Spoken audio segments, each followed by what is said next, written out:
Era l'alba del 15 gennaio quando a bordo della navicella Blue Ghost è iniziato il suo viaggio verso la Luna il ricevitore spaziale Lugre, studiato dai tecnici della bassanese Quascom. Dopo 16 giorni trascorsi nell'orbita lunare, il 2 marzo si proverà l'allunaggio e alla Quascom, dove si è recata in visita la commissione ITRE per l'industria, la ricerca e l'energia del Parlamento europeo, sale l'attesa.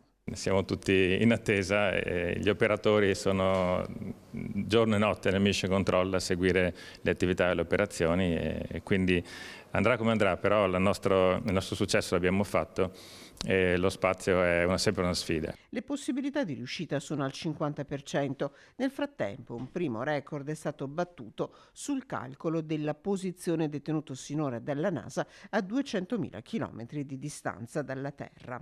Siamo riusciti a calcolare la posizione prima a 331.000 km di distanza e recentemente dal 19 febbraio in cui la navicella ha iniziato a girare attorno alla Luna siamo riusciti a calcolare la posizione a 401.000 km di distanza, un record mai fatto prima. Una start-up dove molti professionisti arrivano dalle università del nord-est. Grazie all'Università di Padova, all'Università di Trento, da cui escono, in brevissimo tempo riescono a venire da noi anche neolaureati e lavorare su questo tipo di tecnologie direttamente a contatto con tutte le agenzie governative. Un Veneto che con la vicina Lombardia rappresenta il fiore all'occhiello dell'industria italiana. Abbiamo visto tante cose come industria italiana è molto forte in questo spazio, in questi shipping e spero che possiamo organizzare anche nel Parlamento collaborazione perché Europa è